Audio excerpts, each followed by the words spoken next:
할렐루야. 할렐루야. 지금 진도를 보니까 이러다가 사도행전을 마치겠나 싶을 정도로 그런 생각이 드는데, 그래도 이렇게 한번 해야 되겠다는 생각이 듭니다. 아멘. 여러분 이 사도행전은 누가가 썼는데요. 누가는 누가복음과 사도행전을 기록했습니다. 그래서 이제 그 누가복음은 예수님 탄생부터 예수님 승천까지 한 33년간의 기록을 AD 58년경에 바울이 예루살렘을 지나서 로마로 가기 전에 가이사라라는 그 유명한 도시가 있습니다. 거기에 한 2년 정도 감옥에 있을 때 누가복음을 썼던 것으로 추정이 됩니다. 그리고 이제 이 사도행전은 그러니까 예수님의 승천 당시부터 사도행전 28장에 보면 바울이 로마에 감옥에 있는 장면이 나오는데, 그때까지가 한 또 33년이 돼요. 삼삼하죠. 3333입니다.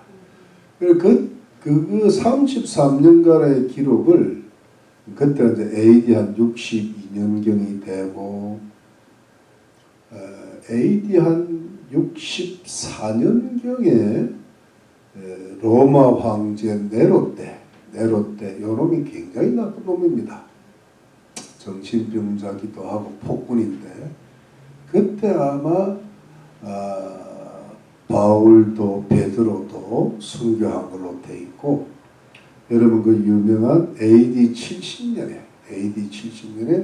예루살렘이 멸망을 당해가지고 지금까지 이런저런 그런 우여곡절을 이스라엘이 겪고 있습니다. 한 몇 년 전인가 트럼프 대통령께서 예루살렘을 이스라엘의 수도라고 이렇게 명명한 적이 있잖아요. 그게 이제 어찌 보면은 이제 이스라엘이 회복되는 하나의 과정이죠. 우리 이스라엘의 그 독립하고 우리 대한민국 독립하고 며칠 차이가 안 납니다. 우리는 1948년 8월 15일이잖아요. 근데 제 기억으로 이스라엘은 1948년 5월 10일인가 그래요. 그 이후에 참 이스라엘은 지금까지 마치 중동의 화약고라 그러고, 또 이란을 비롯한 모든 그 중동 지역 국가들이 그냥 이스라엘을 못 잡아먹어가지고, 그래서 이스라엘이 이 지구상에서 사라지는 것이 그들의 목표랍니다. 그게 이제 성경이 이루어지는 거죠. 그래서 이 사도행전을 누가가 썼죠. 누가 썼는데, 그러면서 여러분 제가 지난번에 말씀드렸다시피 누가복음 끝장 한 24장하고 사도행전 1장 정확하게 말씀하면 한 11절 내지 14절까지를 보면 제가 맥시멈으로 14절까지가 그 누가복음은 전편이고 사도행전은 후편인데, 그 전편하고 겹쳐 있어요. 그러니까 여러분 그런 말씀 드렸잖아요. 연속극 드라마를 보면 요즘은 그렇잖아요. 요즘 보니까 뒷부분 조금 해주고 넘어가잖아요. 똑같아. 예나 지금이나 해 아래 새 것이 없는 거예요.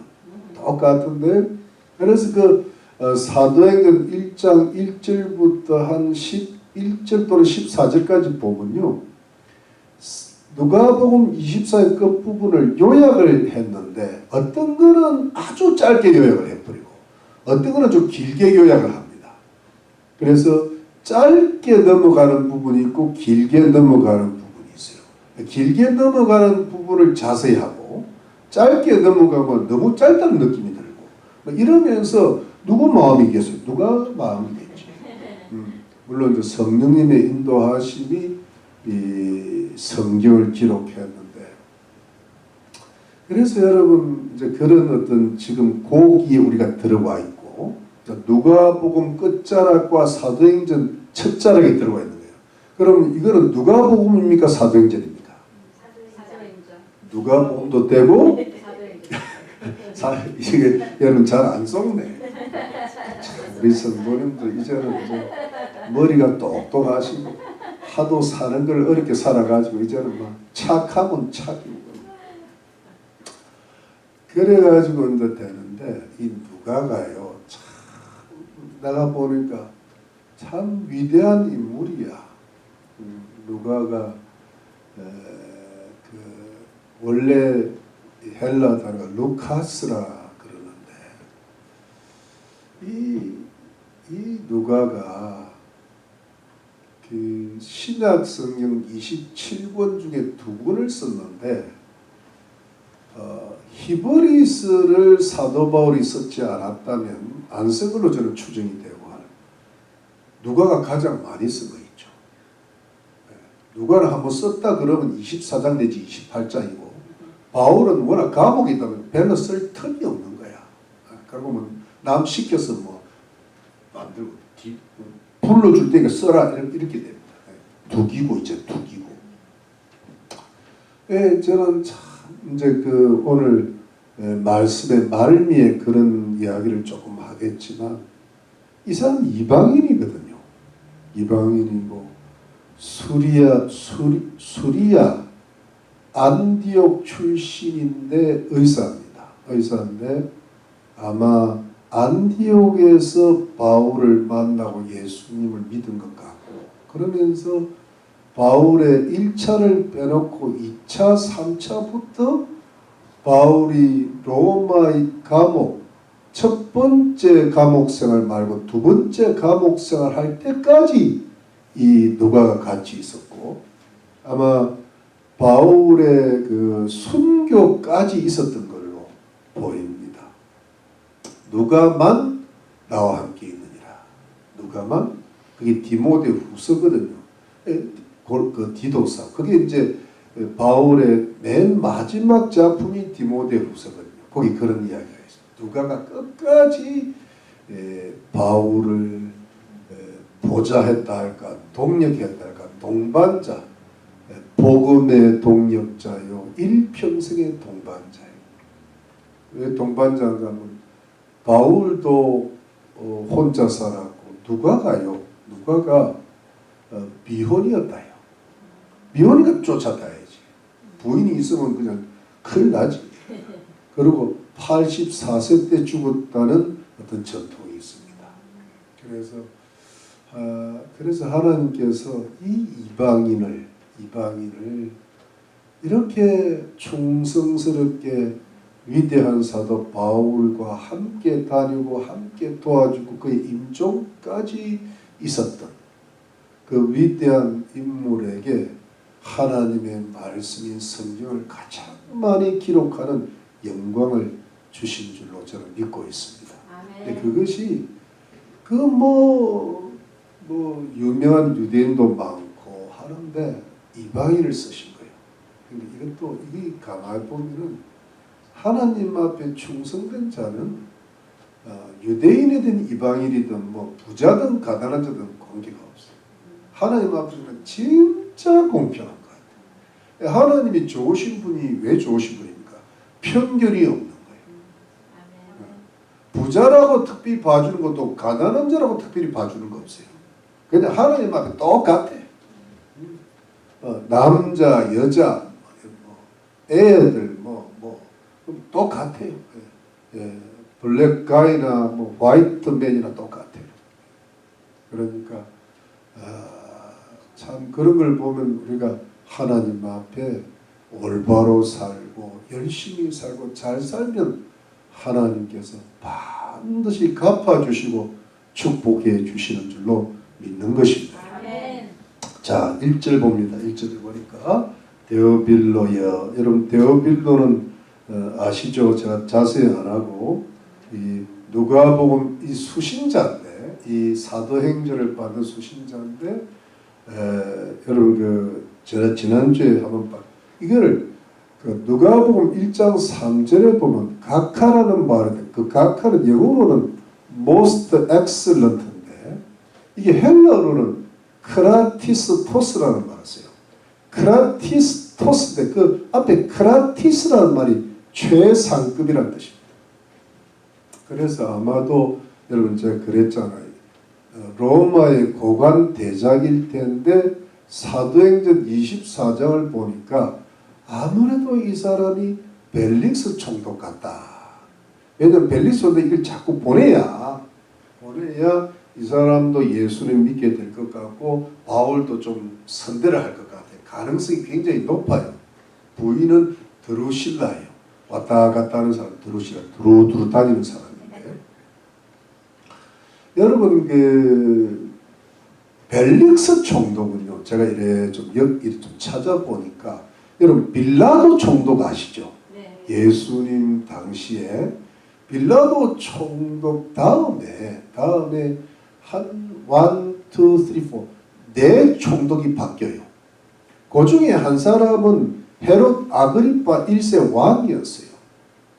그 네 명이 지나가고 나서 그 당시 유대 지방을 다스렸던 총독이 벨릭스입니다. 한참 그러니까 빌라도는 AD 36년경에 로마 황제한테 소환을 당했어요. 그래서 빌라도는 제가 제 어떤 섬에 가서 일생을 좀 비참하게 마쳤다는 그런 기록이 제가 옛날에 좀 읽은 것 같고 그래서 이제 이 벨릭스가 총독인데 그때 이제 바울이 모든 선교 여행을 마치고 가이사라에 있었던 거죠. 하여튼 그래가지고 이제 근데 이 데오빌로에게 이 사도행전과 그 전에 전편인 누가복음을 잘 기록해서 그도 예수 믿게 하고 그 이방인들에게 이방 철학과 이방 문화와 이방 종교에 빠져 있는 그 인류에게 예수 그리스도가 하나님께서 이 세상에 보내신 구세주, 구주라는 사실을 전하려고 이걸 썼던 거죠. 이해가 되시죠? 네. 그래서 누가복음은 예수 행전이고 예수님의 행적이고 사도행전은 사도들 예수님 제자들의 행적이죠. 그 다음 가겠습니다. 내가 먼저 쓴 글에는 이게 이제 누가복음인데 여러분 제가 지난주 설명을 제일 못했습니다. The former treatise have I made. 그러니까 여러분 the former account I made. The former account 또는 in my former book인 이 former라는 단어를 그 전에 쓴 책이라는 뜻인데 여러분 이게 이제 어떻게 되면 호멘 프로토스 로고스라는 말을 써요. 왜냐하면 여러분 앞에 트리티즈라는 말은 무슨 논문이라든가 뭐 이런 뜻이고 어카운트란 말도 어떤 사설이나 어카운트가 은행 어카운트를 가리키는 게 아니에요. 이거는 글 같은 걸 가리킵니다. 그런데 북이라는 말도 씁니다. 에라이브니까 쉽게 북이라고 말을 쓰는데 사실 너무 쉬워요. 저기 원어로 보면 로고스야. 로고스. 호멘 프로토스 로고스. 여기 보니까 톤, 맨, 프로톤, 로곤 약간 격변을 하는. 근데 여러분 저를 한번 보세요. 근데 이 프로토스라는 단어가 이 앞에 맨이라는 단어는 우리 번역에 빠졌습니다. 과연 실로 진실로 그 책을 썼다는 겁니다. 맨이라는 단어인데 프로토스라는 단어는요 원래는 더 베스트라는 뜻도 있고 the first라는 뜻도 있고 the former이라는 뜻이 있어요. 그래서 여러분 사실은 이 프로토스는 프로테토스라는 단어가 그 전에 쓴 former 그 전에 있었다. 그래서 프로테토스라는 단어를 써도 되는데 프로토스도 이렇게도 되고 저렇게 되니까. 그래서 이제 누가복음을 이제 가르치는 거예요. 누가복음을 가르치는데 자 그다음 갑시다. 그다음에 이제 이 누가복음의 전체 범위를 간단하게 요약한 게 무릇부터입니다. 무릇 예수의 행하시며 가르치시기를 뭐부터? 시작하심부터. 이게 이제 공생의 시작이거든요. 이게 AD 26년 정도 보이는데 무릇 여러분 이게 이제 우리가 영어 성경도 좀 참조하고 헬라 성경을 조금 볼 수 있으면 참조하는 게 좋은 게 이 무릇이라는 말이요. 헬라 성경을 제가 보니까 파스라는 말은 파스는 뭐니까 all things라는 뜻입니다. 판톤, 파스 판톤. 근데 이 킹 제임스 번역은 정확하게 해냈어요. of all that 이렇게 돼 있어요. 그러니까 예수님이 행하시며 가르치심부터 성천하신 날까지의 모든 것을 기록해야 했다. 이런 뜻입니다. 그러니까 무릇하면 좀 알잖아요. 근데 하여튼 그렇다는 거 보고 자 그 다음에 뭐죠? 여러분 보세요. 무릇 예수의 행하시며 가르치시기를 시작하심부터 여러분 저를 한번 보시죠. Of all that Jesus began both to do and teach 이렇게 되어 있습니다. 그러니까 어떤 그 행하시고 또 가르치신 이 두 가지를 시작하심부터 이때가 이제 예수님 공생이시다. 여러분 행하신다는 것은 기적도 많이 행하시고 또 뭐 여러 가지 사건들이 많잖아요. 여러 가지 그 다음에 가르치신다는 게 수많은 교훈들을 하시잖아요. 주로 예수님은 이제 그러면서 행하시는 건 제자들도 부르시고 뭐 이런 게 많잖아요. 그리고 주로 이제 귀신들도 많이 쫓아내시고 기적들도 많이 물일도 걸으시고 뭐 이런 일들을 많이 하시면서 그때마다 신령하고 깊은 영적인 교훈을 하시단 말이에요. 이게 이제 공생애인데 자 그 다음에 봅시다. 그 다음에 성천하신 날까지 이를 기록하였노라. 여러분 저를 한번 보십시오. 성천하신 게 마지막이거든요. Until the day in which he was taken up. 근데 NIV 보면 to heaven이란 말. 성천이니까 하늘로 올라간다. 그러니까 결국은 뭐냐니까 예수님의 공생애부터 예수님이 뭐예요? 성천하신 날까지가 이게 몇 년이에요? 몇 년? 몇 년간인 것 같아요? 이 3년밖에 안 돼요. 왜냐면 공생이 시작하신 게 뭐냐요? 30살 정도 되니까. 그 다음에 성천하신 게 33살. 3년인 거야. 그래서 내가 아니 누가복음은 3년 기록밖에 안 제가 몇 년 기록이라 그랬어요? 33년. 그래서 제가 누가복음을 다시 한번 찾아봤잖아요. 보니까 누가복음 1장하고 2장하고 3장 20절까지는 예수님의 출생 배경이 뭐냐면 그 사가랴가 나오고 엘리자벳이 나오잖아요. 세례요한 출생이 먼저는. 근데 2장하고 3장 20절까지 예수님의 출생이 나옵니다. 그러면서 예수님이 12살 정도 되던 때에 예루살렘에 올라가시던 기록이 거기 나온단 말이에요. 그러니까 출생부터 12살까지인데 세례 요한이 이제 드디어 세례를 베풀기 시작한 게 3장에 나온단 말이에요. 그건 뭐냐면 예수님이 30살이 되었다는 이야기. 세례 요한은 예수님보다 한 5달, 6달 먼저 태어난 형이지, 형. 형인데 아마 제 기억으로는 한 6촌형 정도 되는 것 같아요. 6촌. 세례 요한과. 왜냐면 엘리자벳하고 예수님 어머니 마리아하고 뭐 제가 알기로는 사촌으로 알고 있어요. 한 이종 사촌이 아닐까 싶어요. 그러니까 여러분 이게 뭐냐 하니까 그러면 누가복음 1장하고 2장하고 3장 20절까지 몇 년이 지나갑니까? 30일이 지나가는. 근데 그걸 누가 빠뜨렸어요? 누가 힌트를 줘도 몰라. 그런데 이제 이 누가는 굉장히 의사니까 꼼꼼하고 또 그 당시 의사는 요즘하고 좀 달라요. 과학자고 역사가 저기 면모를 갖고 있는데 이걸 빠뜨리면 안 되잖아. 근데 대충 요약하는 거야. 이해가 되죠? 근데 이런 걸 누구한테 들킵니까? 나한테 들킵니까? 누가 그러시면 안 되지, 누가. 이해가 되죠? 네. 자, 그런데 보죠. 그 다음 보면 승천하신 날까지 이를 기록. 승천하신 날까지 이를 기록했는데 이게 이제 AD 한 29년 전. 여러분 누가복음 갑시다. 누가복음 24장에 한번 찾아보세요. 24장 맨 끝에 뭐 승천이 어디 나오냐 하면 50절에 나옵니다. 맨 끝에. 찾으셨어요? 네. 예수께서 저희를 데리고 어디? 배단이 앞까지 나가서 손을 들어 저에게 축복하시더니 축복하실 때 저희를 떠나 하늘로 올리우시니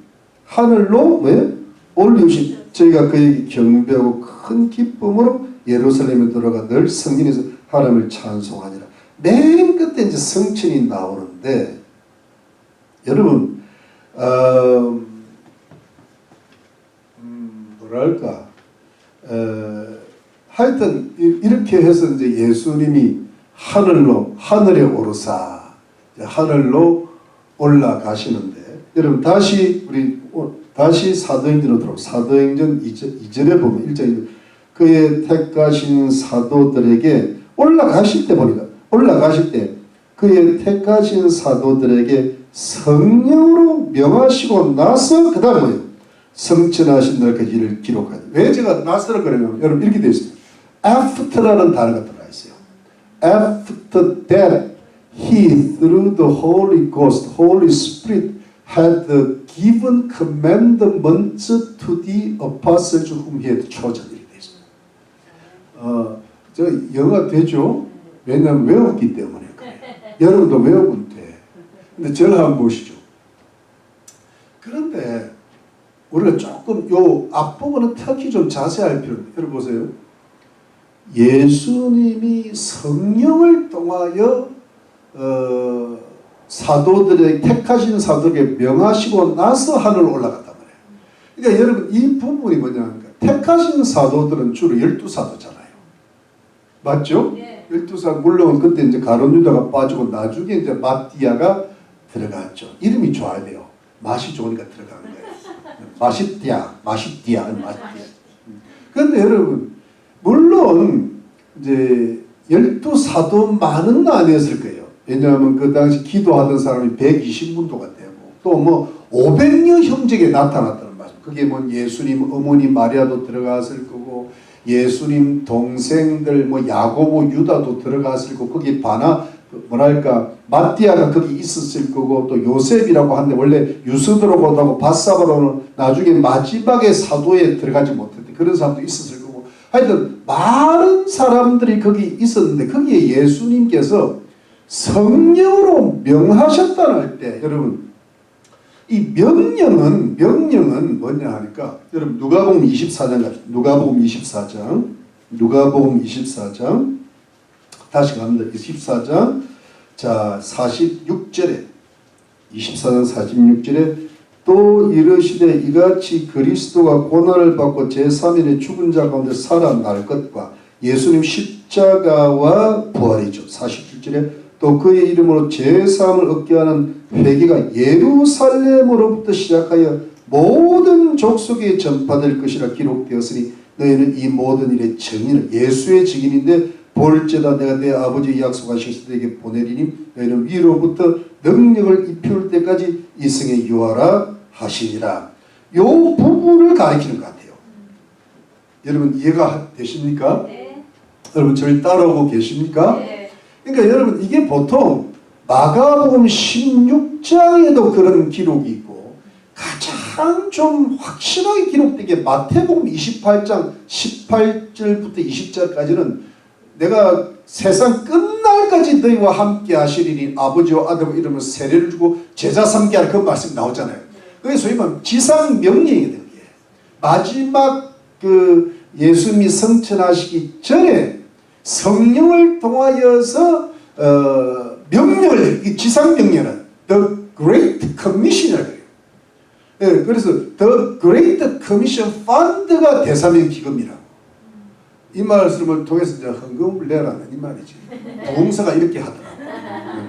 뭐 여러분 잘 알고 계시니까. 그런데 문제는 그런데 그거를 그 지상 명령을 이야기하는데 여러분 잘 들어봐. 이게 이제 여러분 오늘 이거 마쳐야 되는데 성령으로 명하셨다 그랬잖아요. 여러분 이게 참 이 사도행전 전체와 관계가 있어요. 왜 그 누가가 기록할 때 예수님이 명령을 내리셨다 이렇게 하면 되는데 사도들에게 성령으로 명령을 내리셨다.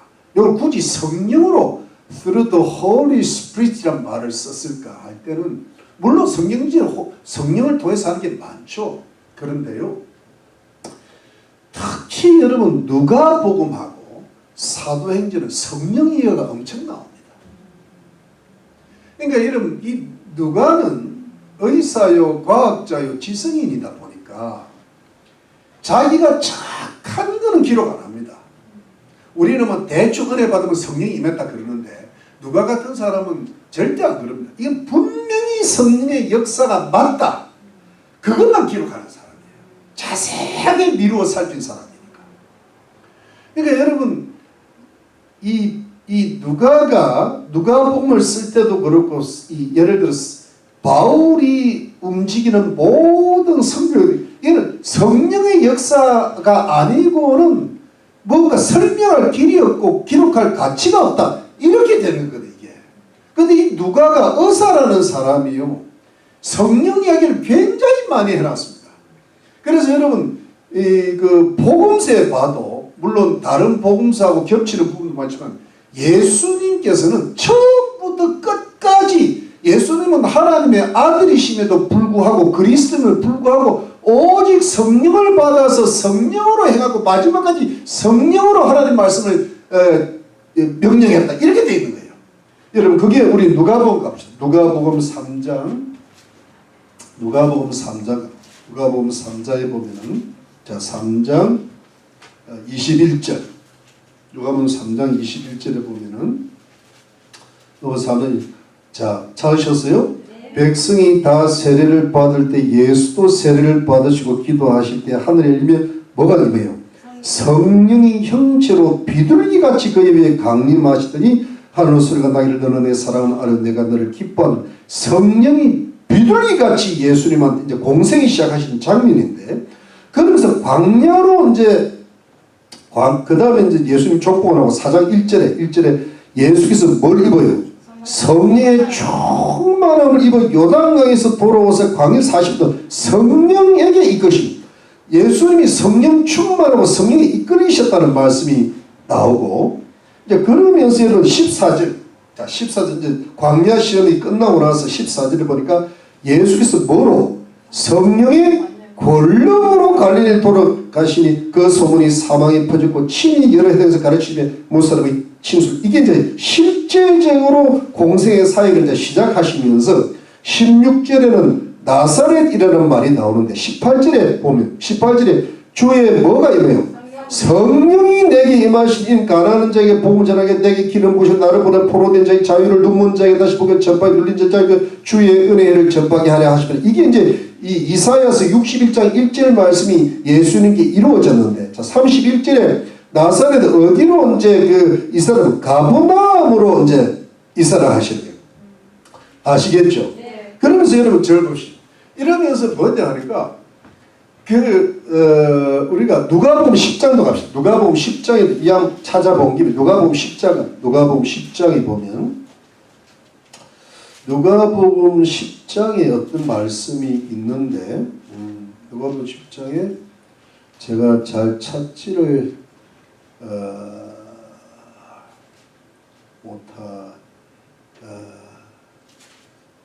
여러분 누가복음 10장 그냥 넘어뛰고 사도행전 10장에 갑시다. 사도행전 10장. 누가복음 10장은 지나가고 사도행전 10장에 보면 예수님께서 얼마나 성령을 받으시는가 나오는 거예요.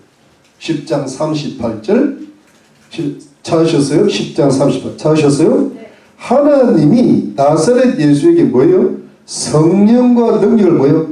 기름 붓듯 하셨음에 저가 두루다니시고 착한 일을 하시고 마귀에 들린 모든 고친 이는 하나님이 함께 하셨습니다. 네. 여러분 비록 하나님의 아들이시라도 이분은 그냥 성령으로 잉태되신 분이잖아요. 그러니까 원래 예수님한테는 성령이 계셨는데 예수님 공생에 하실 때부터 비둘기 같은 성령이 확 임하시고 성령의 권능으로 공생애를 시작하시고 시험도 성령의 충만함과 성령의 이끌림 받으시고 그 다음에 뭐예요? 예수님이 성령의 능력을 기름부터 받으시대요.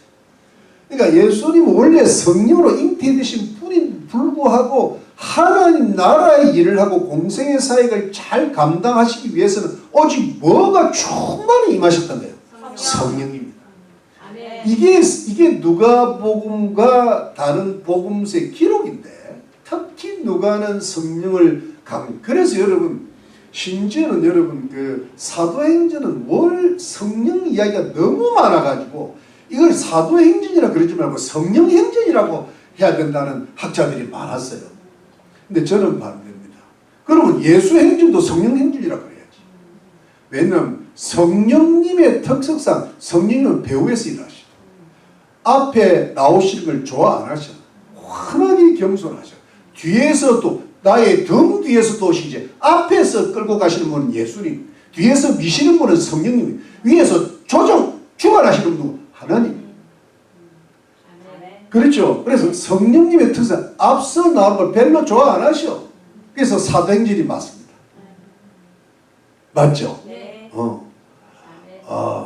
약간 고급스러운 이야기인데 여러분 잘 그런데 이 이야기가 뭐냐니까 예수 행전도 성령으로 시작하고 성령으로 마치셨잖아요. 사도행전도 좀 있었는데 처음부터 성령의 불능 이야기예요. 마지막까지 성령이야. 그런데 그럼 우리 성도 행전은 뭐예요? 성도 행전 우리 앞으로 한 33년 남았다 보고 물론 더 사실 분도 계시고 그런데 우리 성도 행전은 뭘로 가야 돼요? 성령. 믿으시면 하면. 왜냐하니까 여러분 예수님도 하나님의 일을 성령으로 하셨고 사도들도 하나님의 일을 성령으로 하셨는데 우리도 성령으로 해야만이 많은 열매를 맺게 됩니다. 여러분 우리가 예수를 믿잖아요. 믿고 예수님을 따르려고 노력을 하는데도 불구하고 우리가 성령의 충만함을 받지 않으면요 우리 죄성이 너무 강해가지고 내 뜻대로 내 욕심대로 할 가능성이 굉장히 높아요. 원래 인간이 그렇게 태어났다고 뭐 누구나 나나 할 거 없이. 그런데 그렇게 되면요 열매가 하나도 안 나요. 내가 구원을 받을 수는 있겠지만 성령으로 거듭났으니까 받을 수는 있겠지만 하나도 생활에 열매가 없어. 왜냐하면 주님이 내 안에 내가 주님 안에 있어야 되고 로마서 8장에 보면은 오직 성령을 따라 행하라 되어 있단 말이에요. 성령의 인도를 받는 그들이 하나님의 자녀라 그래요. 그러니까 여러분 우리가 어디서 사실은 딱 핵심은 성령을 따라 행하지 않고 육신을 따라 행하고 성령의 소욕을 따라 행하지 않고 육신의 욕심을 따라 행한 결과 세월만 가는 거예요. 그게 뭐냐니까 헛되고 헛된 인생이야. 인생이 일장춘몽이란 말도 있고 그렇잖아요. 그죠? 그게 왜냐 하니까 사람이 예수를 안 믿는 육신을 따라 살면 인생 다 살아봐야 남는 게 별로 없어요. 그대 이름은 뭐예요? 바람이야. 동생 이름은 안개고. 안개 속에 있잖아요. 옛날에 유명한 가수가 불렀잖아요. 그게 다 인간은 알아요. 자기들이. 안개 속에 가버린 사람 또 이런 것도 있고. 그게 뭐냐? 그대 이름은 뭐예요? 바람. 이게 뭐냐니까 그냥 그게 인생이야. 남는 게 하나도 없는 게 인생이야. 예, 그냥 갈 때 옷 한 벌 입고 가는 거예요. 예. 알렉산더가 전 제국을 통치했지만 손을 밖으로 내달라 그랬단 말이에요. 공수래 공수거 공수래. 근데 여러분 예수 믿으면 우리가 구원받은 게 감사하잖아요. 그거 하나 달랑 남을 가능성이 있어요. 잘못하면 그것도 놓칠 수 있단 말이에요. 성령을 근심하게 하고 말이지.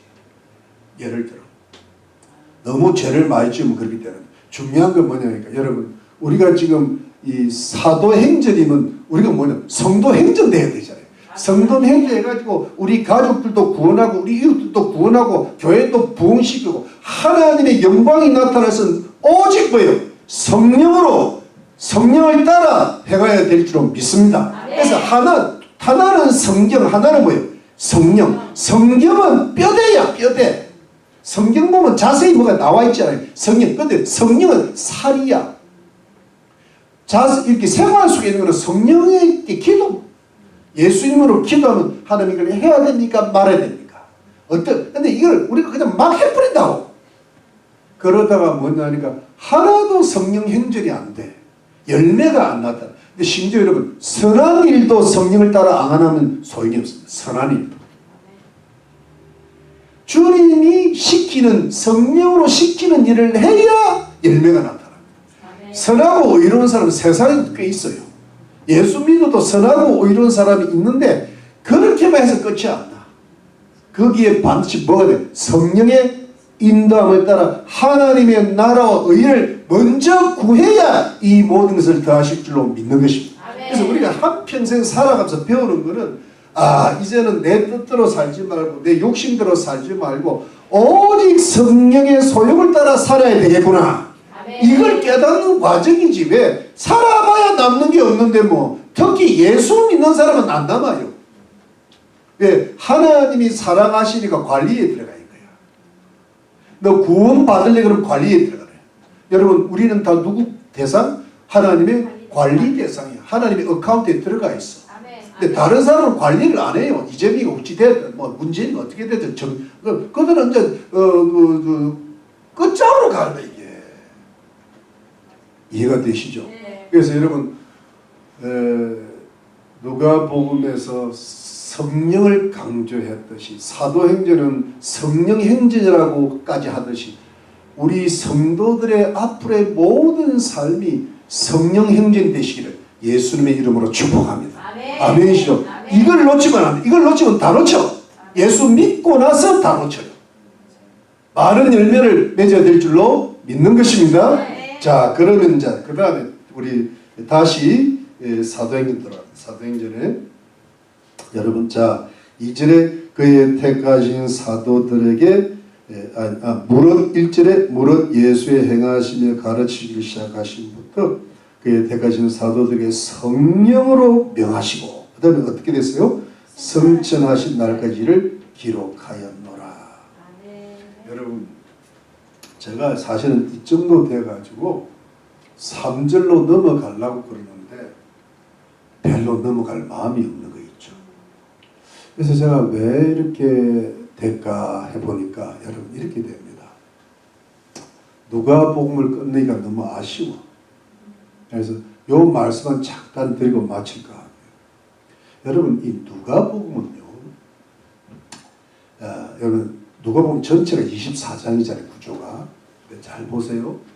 1장, 2장, 3장, 20절까지는 예수님의 탄생 배경, 예수님의 탄생과 이렇게 자라심, 그 다음에 3장에서는 세례요한의 출현과 예수님의 공생의 직전까지. 그리고 3장 21절부터가 공생에서 24장 성취까지 마치는데 재밌는 거는 여러분 누가복음 9장 정도에 가면 누가복음 9장 정도 가면 벌써 예수님이 이 지상 사역을 마치려고 작정하는 부분이 나옵니다.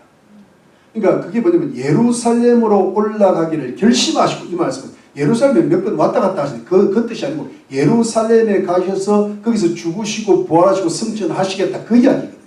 그래서 누가복음 9장부터 나오는데 이 누가복음 9장에 어떤 이야기가 나오는가 하면 베드로의 유명한 고백, 주는 그리스도이시오 살아계신 하나님의 아들이시다. 그 고백을 딱 받고 나서는 예수님이 이제부터 십자가에 죽으시고 부활하실 거라는 것을 제자들에게 알려주시다.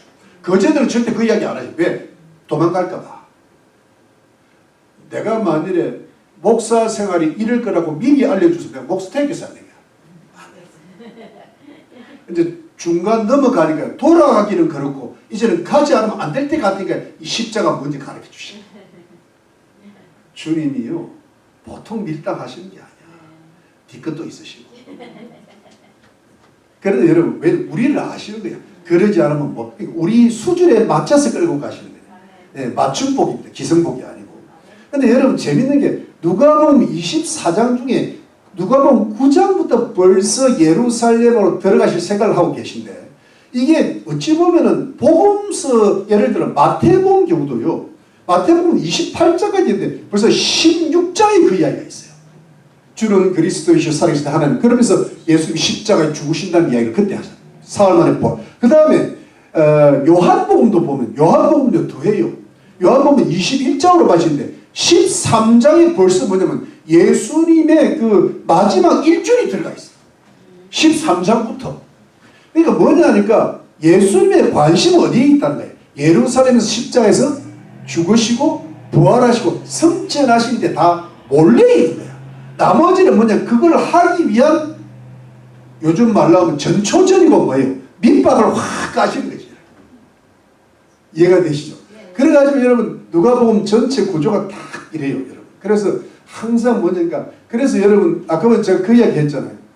누가복음은 예수님이 공생에 시작하셔서 나사렛 정도로 원래 예수님 고향 땅 나사렛 정도로 돌아오셔가지고 나사렛 산촌이잖아 거기가. 그런데 가버나움에서 조금 도시로 나오셔가지고 거기서 맨 끝에 어디로 갑니까? 예루살렘. 그럼 베다니는 감람산 기슭이거든. 그래서 거기서 성천. 여러분 베다니는 예루살렘에서 한 5리 정도. 심리가 4km니까 한 2km밖에 안 돼요. 거기에서 이제 한 1.6km? 근데 거기서 이제 올라가셨는데 여러분. 그러니까 누가복음은 정확하게 말하면 갈릴리 땅에서부터 유대까지 나사렛부터 베다니 또는 예루살렘까지를 이렇게 기록했다 그러면 사도행전은 예루살렘으로부터 로마까지 이제 그렇게 이렇게 되는데 그러면 이제 주님이 성천하신 그곳이 감람산 베다니가 감람산 기슭이거든. 근데 그 재림할 때 어디로 옵니까? 거기로 오시고. 주님은 장소를 잘 안 옮겨. 좀 웃어주면 좋겠는데. 그러니까 주님은 예루살렘 근처에서 올라가. 그러니까 함께 스가랴에 보면 어디로 오신다고요? 예루살렘으로 온다는. 산에 온다니까 거기 감람산이 맞습니다. 예. 아멘. 이스라엘이 구원을 받아야 되는 거예요. 아멘. 예. 나중에 이스라엘이 극심한 적그리스도 고통을 받을 때 주님이 오신다고 언제 말했어요? 요한계시록 하셨잖아요. 아멘. 이해가 되시고 그래서 감람산이 중요해요. 근데 여러분 제가 왜 이런 구조를 말씀드리는가 하면 누가복음의 특징이 있어요. 그게 뭐냐니까 누가복음은요 예수님이 참 인간이시다는 걸 알려주는 거예요. 자, 보세요. 마태복음, 마가복음, 요한복음이 있는데 마태는 예수님을 왕으로 이야기해요. 근데 마가는 종으로 이야기해요. 요한은 예수님을 하나님이라고 해요. 하나님의 아들. 신성을 이야기하는 누가는 인간을 이야기해요. 참 인간. 왜 누가가 인간이냐면 누가는 이방인이잖아요. 뭐 메시아가 뭔지 몰라.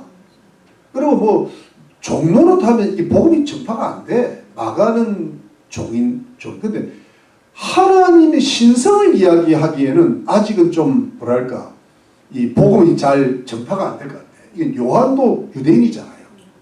근데 누가는요 뭐냐니까 그냥 한 인간이야. 이방이니까 그 이방 세계에 이방 문화와 이방 철학과 이방 종교에 빠져서 잘못된 길을 가고 있는 모든 인류에게 누구를 전하고 싶으면 메시아를 전하고 싶은 마음도 없고 종을 하나님 이분은 진짜 인간이다는 거예요.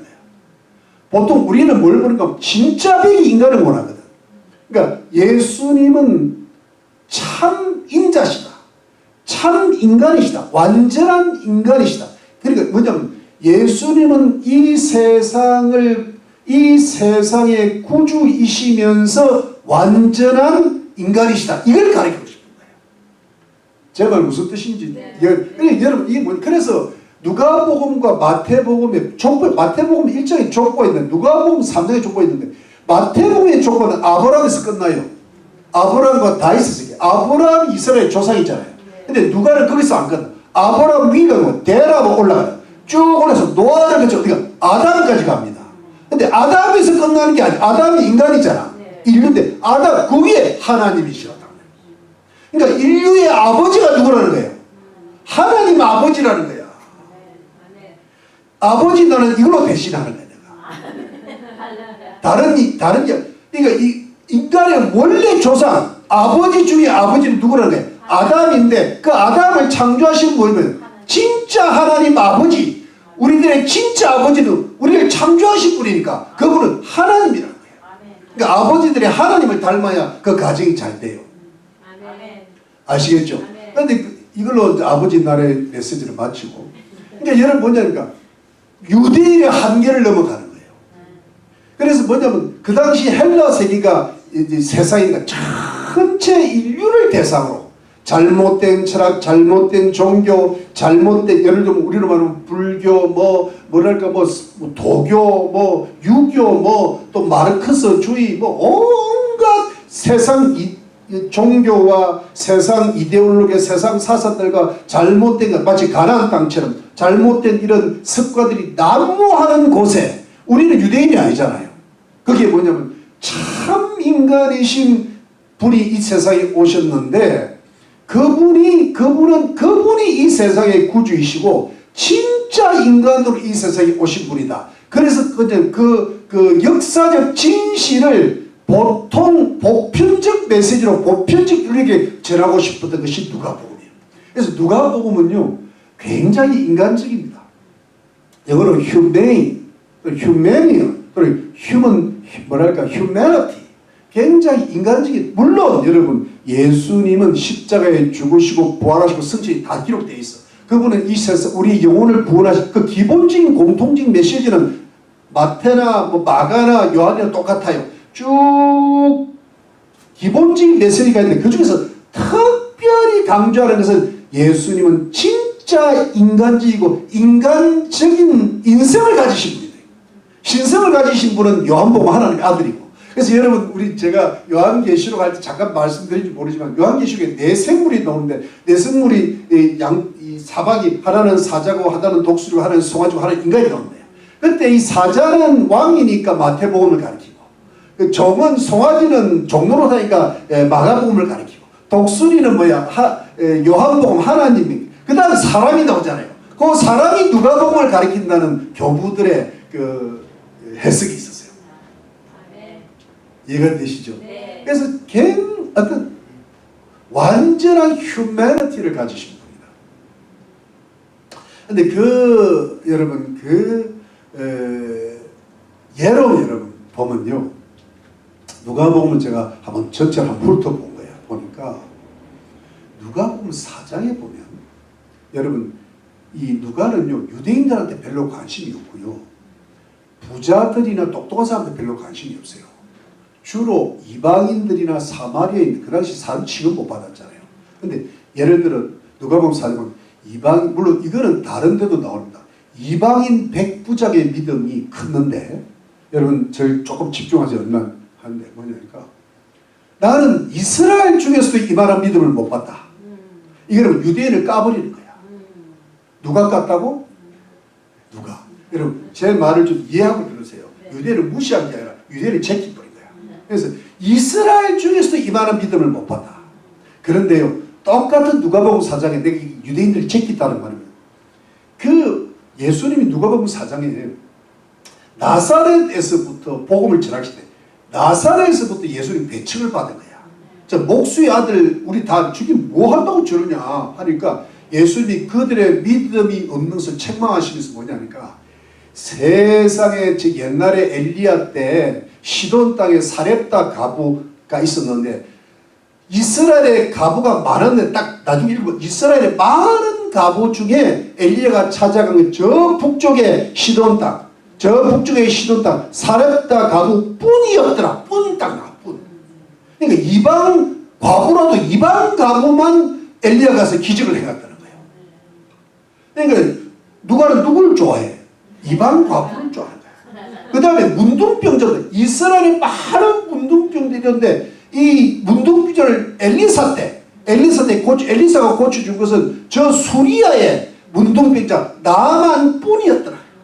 그러니까 뭐냐니까 이렇게 내가 하나님의 아들로서 참 인자로서 이제 복음을 전하는데 유대인들이 예수님을 안 믿는 거야 이게. 지금도 그렇잖아요. 지금 우리가 더 유대인들보다 더 잘 믿어요. 예죠.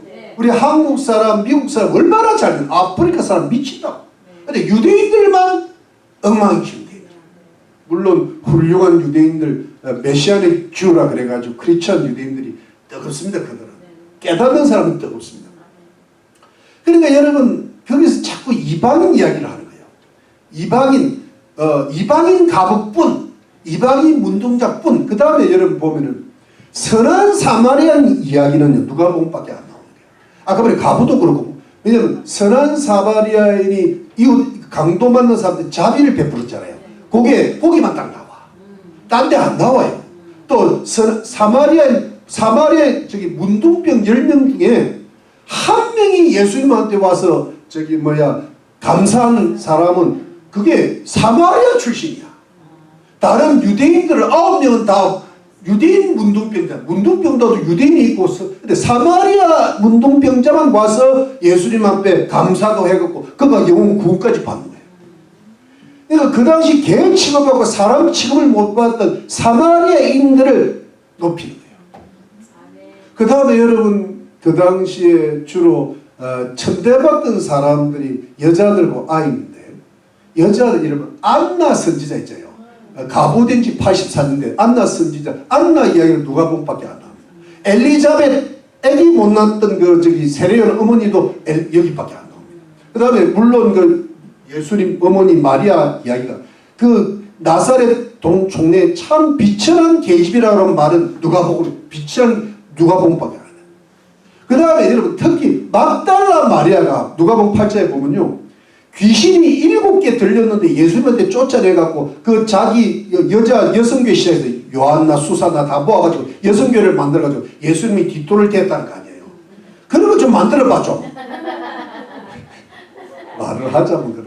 근데 이제 그래가지고 막달라 마리아가요 이렇게 귀신 들린 자인데 예수님을 하는 여성교회 최초의 회장이 됐다는 이야기를 여기서 하는 거예요.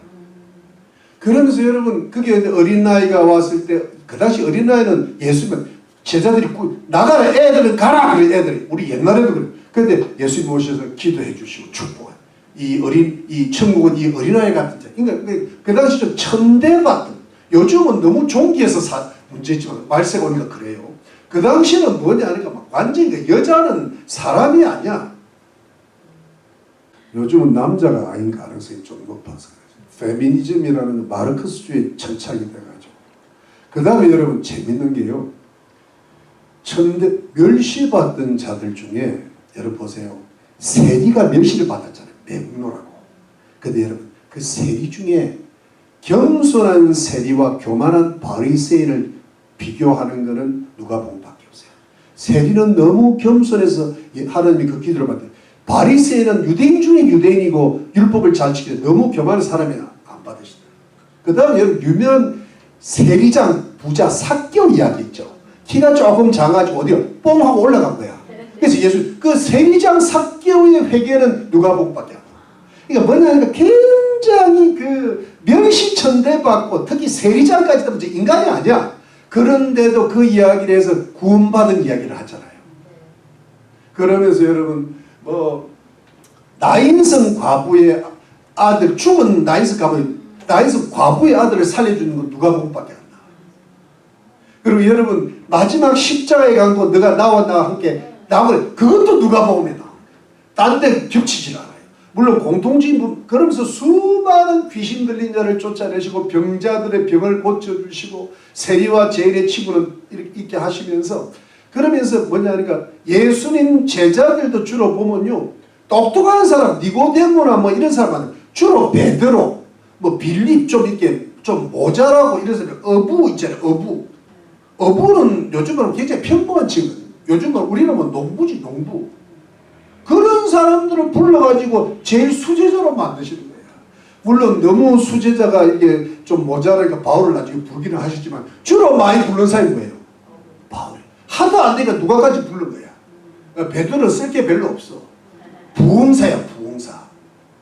이해가 되죠? 네. 그러면서 여러분 이런 그 누가의 시선은 뭐냐니까 이방인들, 사마리아인들, 세리들,